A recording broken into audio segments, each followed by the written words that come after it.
The first wave, startups are attacking certain parts of the value chain and try to become the better customer relationship management system, the better underwriting system, take it or you name it. In the second wave, you see that there are companies attacking the whole value chain. But still, this is like, because it's a whole value chain. And this is what we see right now in InsurTech and FinTech. But what we will see in the future is the third wave.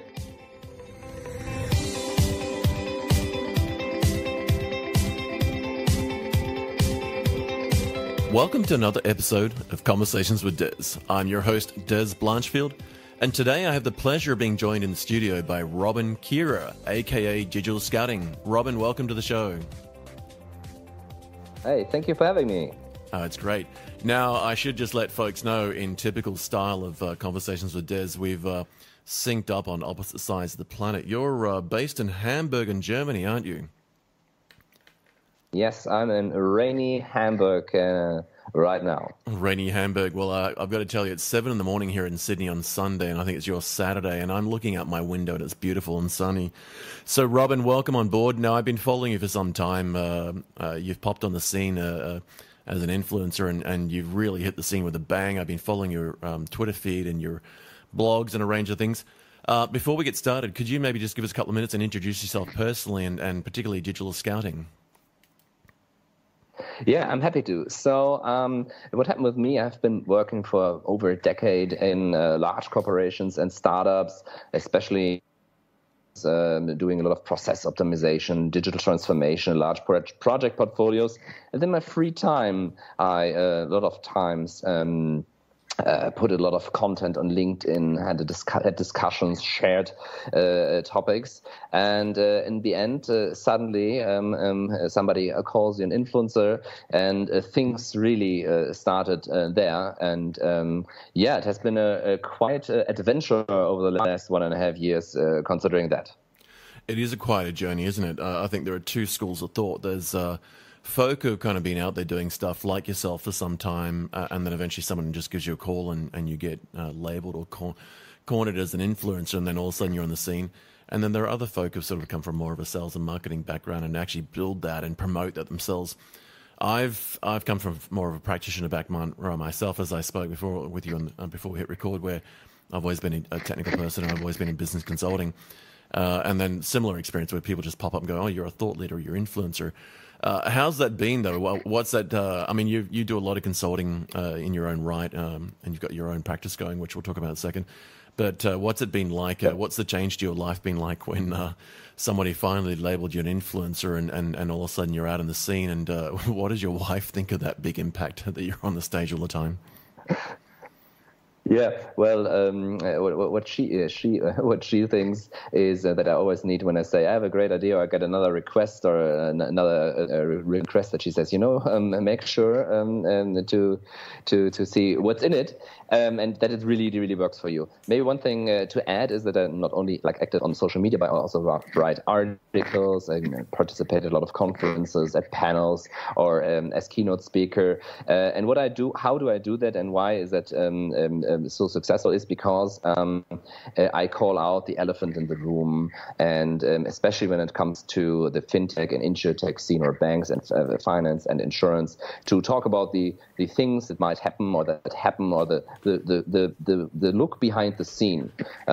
Because I've worked for incumbents, so I really know what IT legacy systems look like and what their capabilities are and how ready actually the whole organizations are for the things that are coming. And I think they're not really ready. No, absolutely. In fact, I'm really keen to get a bit of insight into your background in that space, actually, now that you tabled that.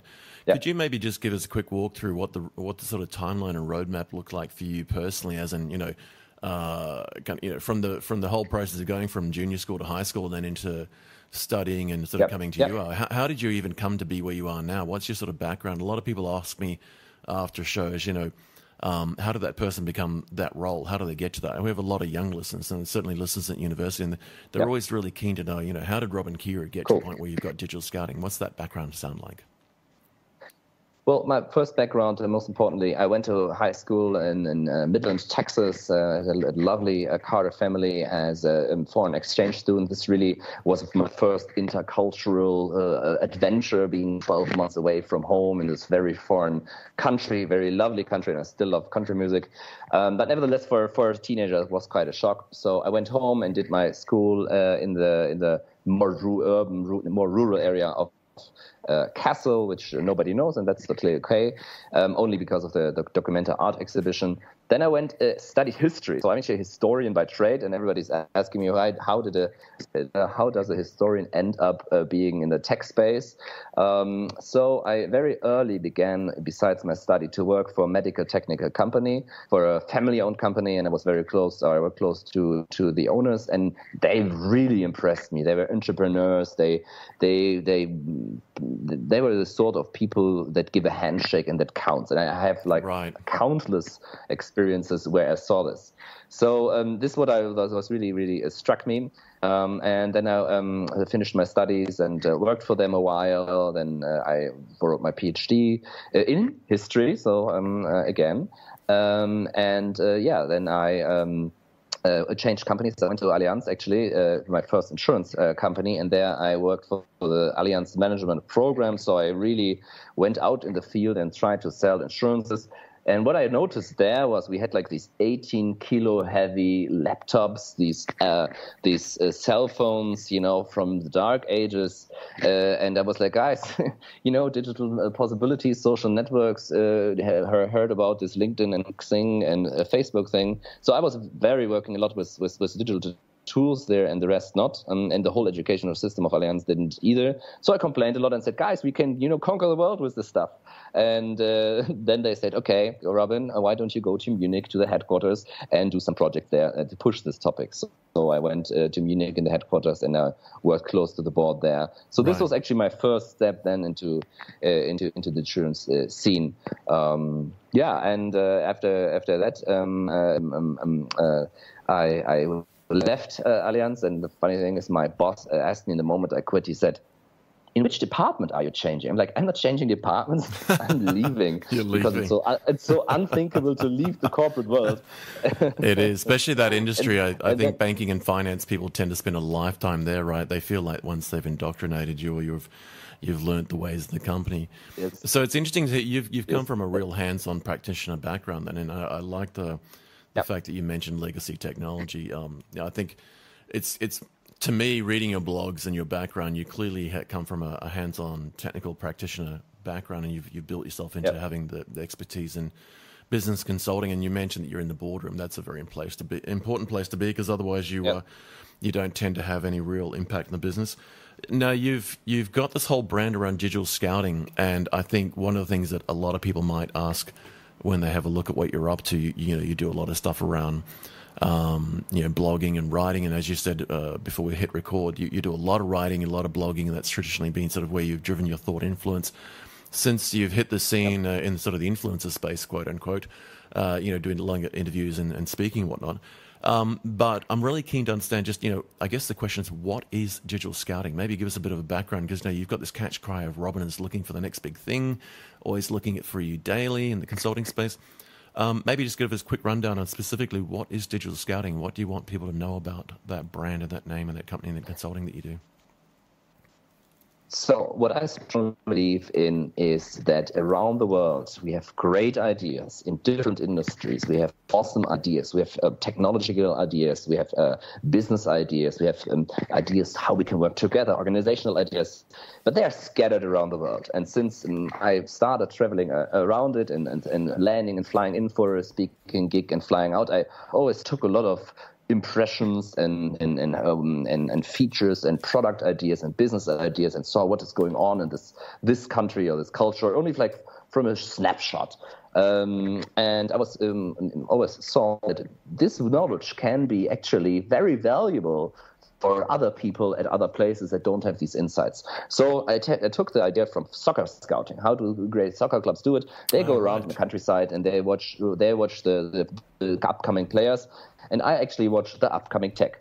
There are great thought leaders and platforms out there, but a lot of are tied to a certain technology. So I was thinking about why not setting up a little bit broader site where we always can talk about all different new trends and tech that might influence us, and also to offer a platform and do that. So digital scouting is what actually more an action to go around and look around and share this knowledge, and not take it as a silo, but share this knowledge, and that's what I do on the site. But I also have a section there where I interview people on a regular basis. For example, Daniel Schreiber, like the hottest InsurTech right now, the CEO of Lemonade, and other great people. And I need to say also friends. Right.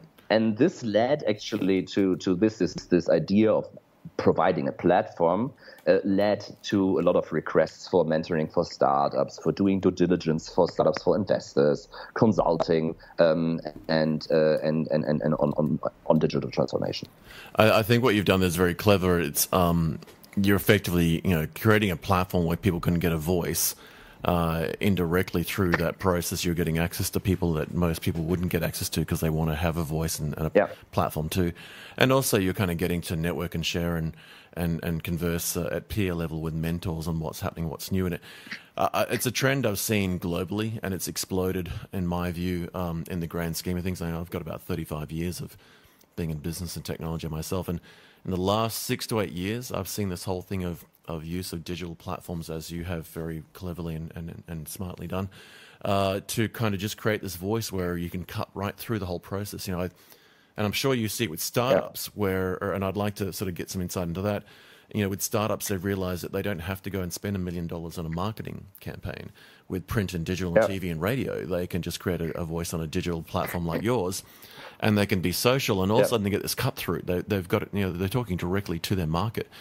Are there any examples that you've got in some of the startups that you're working with? You work with a lot of startups. You said, are there some examples with the startups that you've seen where you've actually managed to do that, where you've, and I'm sure there are, where you sort of, instead of saying, let's spend $1 million on a print advertising campaign or a TV campaign, let's spend a fraction of that on social and digital engagement, and then all of a sudden they're on the scene and they're a brand.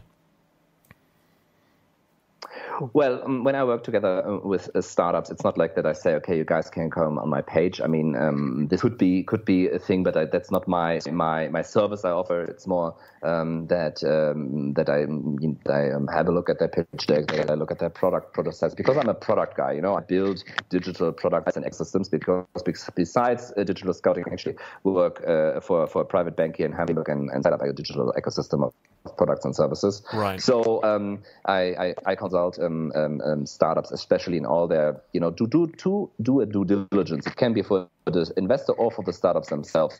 Yes. So, but it's not focused on marketing. It's more focused on product, but also, of course, a few takes on marketing. Because nowadays, I think you cannot separate these things anymore. But I totally agree with you. It's not necessary as startup or even as an incumbent to spend millions in marketing when you do it very wisely. Can do it by yourself. I mean, if individuals can do it, for example, like me, why shouldn't it multi-billion-dollar companies either do it? Absolutely. And in fact, I spend a lot of time in the evenings just while my family are asleep. I can have 3 days. I'm sure you have the same things. You get in the morning, you get the house running, you got the day to get your job done or make money or do whatever it might be. You got nighttime with family, and then they go to sleep, and then you got your own day. And the thing I've been tracking lately is that whole transition of sort of organizations of all sizes, small, medium, and large, and particularly the incumbents, and as you said, some of the larger banks that have been around in your space in InsurTech and FinTech world, the whole FSI. They have learned very quickly in the last couple of years that they can pivot. And, they may continue to spend money in their traditional spaces because they want to keep hitting those markets. But there are new markets. And I'm really interested in your take on that whole space. Actually, I personally haven't really got my finger on the pulse of this thing as much as you have.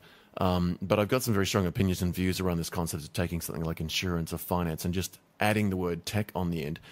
And I know there's some bona fide success stories out there where people sort of said, we're in InsurTech, we're in FinTech, and we're disrupting. I'm just worried that a lot of old school players have just reinvented themselves by saying they're in FinTech and InsurTech, by tagging the word tech on there as a hashtag.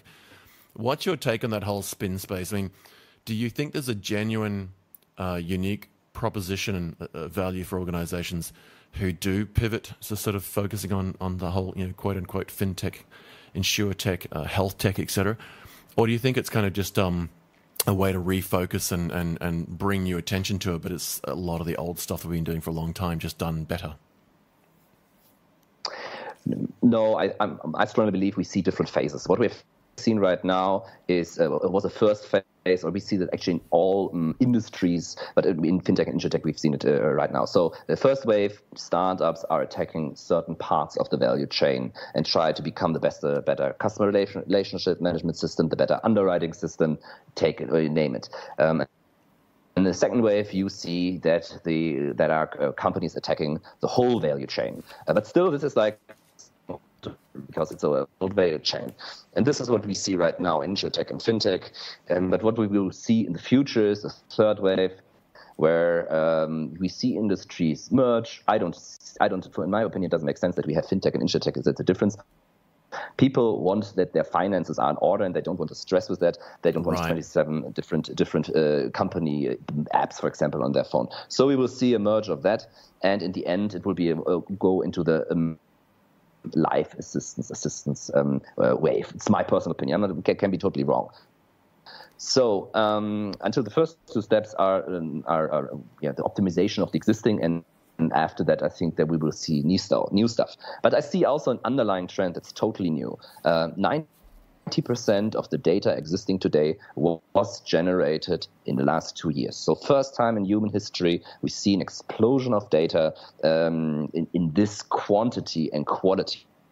And we can store it, we can analyze it, and we can predict it and track it. This is incredible. And if you think about, who do I talk to? Yeah, you're the data guy, data science is a scientist here. But I think these impact. I think the whole banking industry and the whole insurance industry have not yet understood this. And I think this is also a social demographic problem in the boardrooms, to be honest. Look, I'm glad you came back with that response, because there are a lot of big companies, I think, who are trying this whole fail fast, and they try to digitally disrupt themselves. That I see out there just doing the same old thing, just putting a different colored T-shirt on and maybe being hip and cool and wearing jeans. But then I see these startups come along, as you just rightly said, and they're saying, well, if we take a long-running industry like finance, and it's the same for health and manufacturing and logistics and transport and aviation. There's some very old industries, health, education. And if they just keep doing the same old thing, we're just going to get the same old outcome. I always laugh about when people sort of ask me, why make this change? Why pivot? I kind of say, well, are you familiar with the definition of insanity? And they just look at me strange and say, well, the definition of insanity is to do the same thing 3 or more times in a row and expect a different outcome.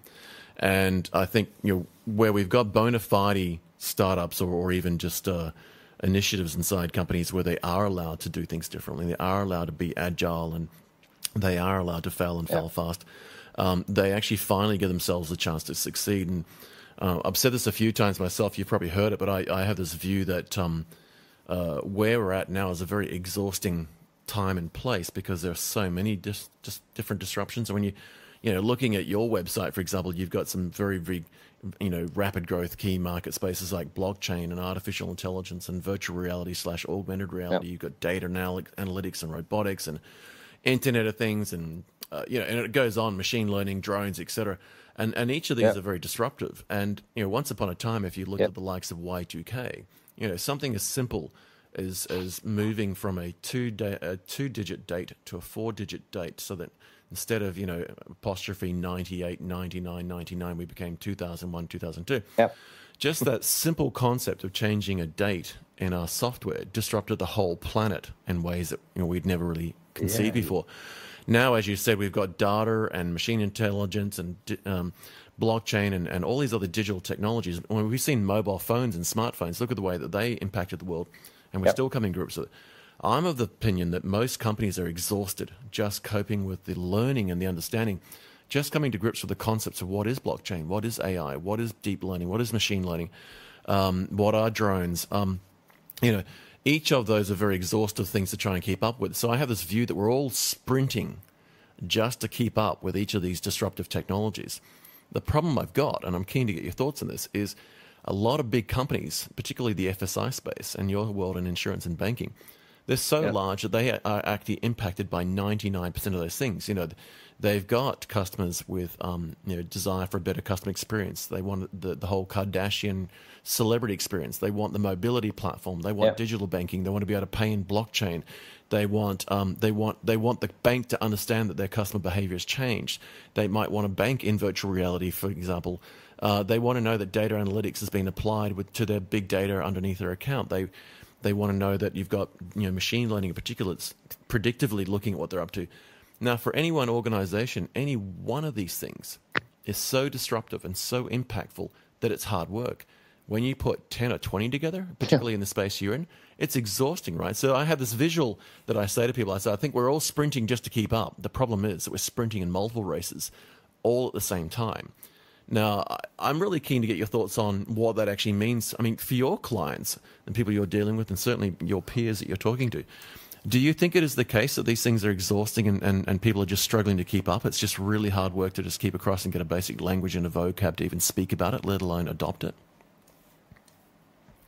To take your picture, taking the incumbents, I think there is a sprint going on, but they are sitting in their medieval castle looking at the funny people out there racing towards unknown place, and they think nothing is going to happen, and behind them a fire wave is coming. I think, yes, a lot of people are trying to keep up, but I say when you have the responsibility for thousands of jobs as a C-suite in a traditional company, and you feel overwhelmed, and you feel that this race you cannot cope with, then it's your obligation to step down. And not to take the 1, 2, or 3 contracts until your retirement. And to be honest, I participated in a board meeting of a large German insurer, and they told me after my presentation, Mr. Kiera, you're the first person mentioning this blockchain thing. This was this year. Right. I'm sorry. Then actually you should really have a severe diligence at your senior vice president level, and actually also the board level, because it's so tremendous change that's coming. Okay, I don't see a use case right now except the cryptocurrency right now that I already has disrupted the market like a smartphone or the iPhone did. But these changes will come, and again, if you do not see fit, then you should step down. And I think that's a radical request, and I think it will cost me a lot of business along the side. But I think that's just to be honest. And let's not only say it's a sprint where we all need to be very fast, but what is the price? Let's look at the price. I mean, we're talking about a multi-trillion-dollar or euro worldwide industry, and we're talking about prosperity, all these technologies. It's not about fear and what we are going to lose, but let's talk about these things we can actually win with that. Yeah, absolutely. And I'm sure it's a shock for you to have you walk in the boardroom and say, well done, congratulations on getting here. Now you need to step down and let the next generation come along. What are the, once you do that, what are the next steps that you see people going through? If we were to have Robin Kiera come into the room, present to our board, give you an hour to sort of have your say, what are the next steps that you see these big companies going through? I mean, there's a lot of small businesses, and I think the majority of jobs are offered by small to medium-sized businesses in the world. But we always gravitate to these big companies who have tens of thousands or whatever in staff, and we think that they're the engine house of the world. When you walk into a large bank and you say to them something to that, that explosive, you need to step off the board, you need to step down in your role, or whatever the case may be, or you need to augment your management team with somebody that knows this. I guess, what happens after that? What kind of reactions have you seen? And have you had anyone sort of do that? Or what do you see they need to do? If you were coming to my bank and you were telling me that, and let's just assume that I took that on face value, what do the next steps look like? What should they be doing to get to the place where you're recommending they get to?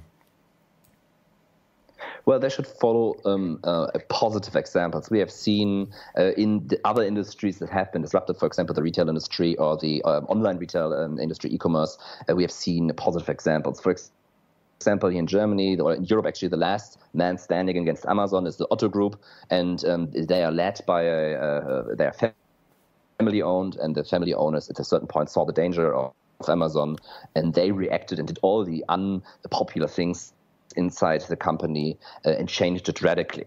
And I think this is a positive example. So you can do it as a traditional insurer. But you asked me, what would you recommend? I always say I have like a very personal 8-step approach. Say, have an honest look in the mirror and call the elephant in the room. It may be painful, it may hurt, but just let's be honest to each other. Then preserve and optimize the existing business model. If 99.9% of your revenue comes out of a certain business model, of course, do not stop that. Continue, but really have a de-investment strategy after you checked everything.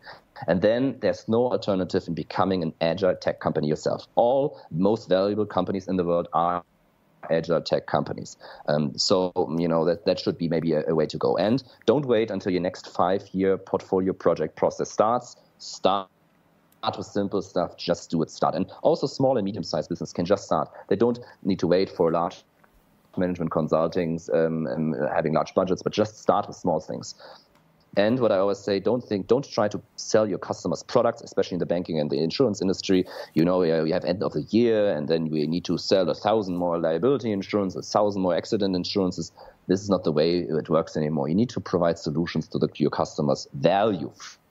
I like free that. Value, and this is also, this is also what thought leaders and influencers are doing. They're giving a lot for free away as a philosophy, and then at some point it comes back. But even if not, it's all about giving. And you need, I think, in incumbents, a cultural change is number 6. A cultural change, and all this hierarchy, all this senior VP, all these business cars, and I was at another insurer, for example, to tell you a story where they founded a digital company. The first thing the senior VP asked the CEO, now I'm a CEO of this new digital company, does the car company guideline apply here too? He did not ask what is the business goal, how can we achieve it, what are the resources, and how can we achieve the goal of this new digital company. Now he was asking for his business car. I mean, this is old school culture, and I think there's no tolerance in the market for this anymore. And then 7th, you need to innovate by structures. Okay, I said be agile, be a startup, do things like that, but set up structures that differentiate your innovation topics from your operational daily business, because we all get swarmed up in our daily business, and that's totally okay, but find structures and put structures there for your innovation strategy and projects. And in the end, be proud on your strengths, be proud of your knowledge and your industry. That's what saves you right now. But my urgent call is combine this with the strengths of the tech and internet industry. And if you're able to do this, there's a bright future for you. A bright future. If you're small, mid-size or big, doesn't matter. But it's going to be a long way, a hard way, and a painful way. But in the end, the prize is more market share and more profitability, and in the end, also a little bit more fun. Yeah, and I think that's the challenge, isn't it? It's juggling the amount of hard work involved in here, because change is hard work generally, and cultural and behavioural shift takes time. And people look at it and say, well, as you said before, what's in it for me? What's the reward? Well, you're going to get more customers and more market share. But at the end of the day, there's only so much market, right? I mean, you could add maybe 5 or 10% in new services, but there's only so many dollars to be spent by so many people. And that's getting more and more competitive, particularly when some of the smaller players that come up in the startup space now can get themselves in and around your feet very quickly in an agile form and nibble away at your market space. I like that. I look forward to you writing a book about those 8 spots sometime and becoming a top #1 best author, hopefully. Now we're coming up to a half an hour mark, so there are 2 things I want to do before we wrap up, because I really enjoyed your insight on those 8, and I think we should do a show just on those alone to get into more detail. One of the things I'd love to do before we wrap up is I often ask people to kind of do a bit of crystal ball gazing and give us some insight into kind of what's happening with them personally over the next year and a half, and then secondly, where they see things going over the next year and a half as far as just the world in general around them. If we were going to take a look at Robin Kiera in a year's time or a year and a half's time, now that you're in the influencer gain space and your brand's taken off and you're doing very, very well and writing some great content, doing some great shows and great videos, where's Robin Kiera in 12 to 18 months compared to today? Well, first I want to be, a good dad, since that was a new thing last year. So that's my biggest goal to be. Yes, thank you very much. So that's my first goal. But when it comes to digital scouting, I think to really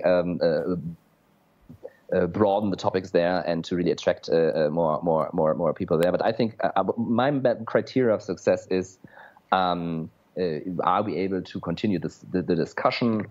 And are we able to really push things forward and support the people in companies that are trying to change things? And at conferences, a lot of time people come to me and say, I'm so thankful for your interview, for your article on this or that topic, because it helped me to convince my boss to do X, Y, and Z. And if we can push this more, I would be very, very happy. And yes. But maybe I'm thinking about it. Funny that you mentioned it. I'm thinking about a book next year or a video podcast. We'll see if my time allows that. And if it's the #1 bestseller, I don't know, but probably I would then need to come to your show to promote it. Indeed. Well, I think we definitely need to see a book out of you, and perhaps just find a co-author that's written before to help guide you along the road for your first one. But particularly your 8-point model. I think that's a great concept, and it definitely needs to see the light of day. And lastly, continuing to look in the crystal ball and gazing into the future. Yep. Can you give us a few minutes on kind of where we're going as a world, a population of people? There's a lot of big changes coming about, and some very exciting ones that you've just covered very well. And thank you for that. If we were to look at the world, and let's just go back for a second. If we think about things like you talked about laptops, and they were very, very heavy and clunky. Now we've got laptops that are super skinny. Phones used to have a cable. I remember seeing an advert for a movie recently, and I forget what it was, but I just had this one line that came out of where a young kid runs into a house and wants to steal a phone and run away and make a phone call, and she grabs this wall phone and runs away, and then the cable gets caught up and she falls over, and they're like, what are you doing? She's like, I'm going outside to make a phone call. And he's like, no, that's an old phone. And she says, stupid old people phone. It's like a kid that's grown up with smartphones and never understood that phones used to have a phone line, right? So we've seen these big changes with like new technology with skinny laptops. We've seen smartphones come along and have a massive impact, and now we've got apps for everything. When we think about the stuff that you do around InsurTech and FinTech and so forth, and looking, essentially crystal ball gazing all the time around what's happening there, where do you see us in the grand scheme of things? Where's the world going to be in a year and a half or 12 to 18 months? What big things do you think are coming over the horizon that are going to impact us beyond what we've got now? So for InsurTech and FinTech, I think for InsurTech, we will see full digital insurers, so totally new insurers on the space. There are already several in the pipeline. Some will be successful, some not, but I think there will be one that is a potential unicorn, and the ecosystem is so strong, I personally believe, so that we will see a success there in the next 12 to 18 months. In the FinTech space, I am pretty sure that something like WeChat is going to pop up over here in the Western world. For WeChat, like a SIM, like an app where you can communicate and pay a lot, like peer-to-peer payment. This might then be a thing here. I would wish for that. But when it comes to, I love technical gadgets, I'm always looking for the next big thing. I'm really curious which Christmas season will deliver the breakthrough to VR and AR. Right now, they're still a little bit too expensive. I think that it's a mass use, but I'm really, really betting on next year or the latest, the year after that, 2018-19, that we will see then masses of people, not with their cell phones anymore, but watching movies with a big VR devices. That would be my take, my guess. Wow, I like that. And it's interesting that even though from what I can tell, predominantly you're in the corporate and enterprise world, you've kind of pivoted there into the consumer space at the end with the fact that people will be watching videos wherever they are. And I think you're absolutely right. I mean, I'm old enough to have been around when the Commodore computer was around and the Amiga computer, and we were doing cool. Very clunky max headroom style virtual reality, and we just didn't have the compute. And then when we finally got the compute, I think the world started doing things like the Pixar movies and Toy Story and things like that. We sort of threw grunt at making big screen movies, but it's interesting that you've pivoted all the way to the consumer space and sort of, augmented reality, virtual reality. We've seen Pokemon come and go, right? And that just blew my socks off, right? My son and I would go walking the dog. Mine too. And we would deliberately walk different routes to go and catch Pokemon characters. And it really struck me that was kind of like a Bitcoin moment. Like Bitcoin came along and changed the world's view of money, and where that goes, we don't know yet. But we're having a different conversation now about money than we were a couple of years ago before Bitcoin came on. And I think the same happened with Pokemon for me, that we had this Bitcoin moment where Pokemon came along. It was a completely new game, a new concept. We went chasing these things, and then it vanished. And I'm still not quite sure why it vanished. I suspect somebody tested the idea and then decided that it was really big and they're going to do it properly.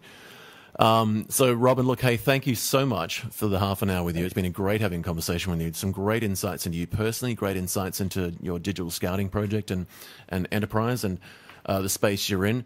And we will definitely have you on for ongoing shows, the second or third episodes. You've got some amazing insight into that space.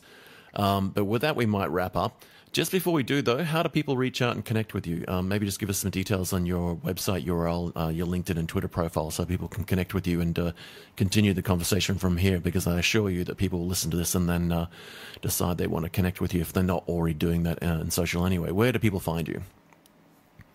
Well, they can find me on my site digitalscouting.de, on Twitter, StratoRob, or on LinkedIn, Robin Kiera, or just Google me.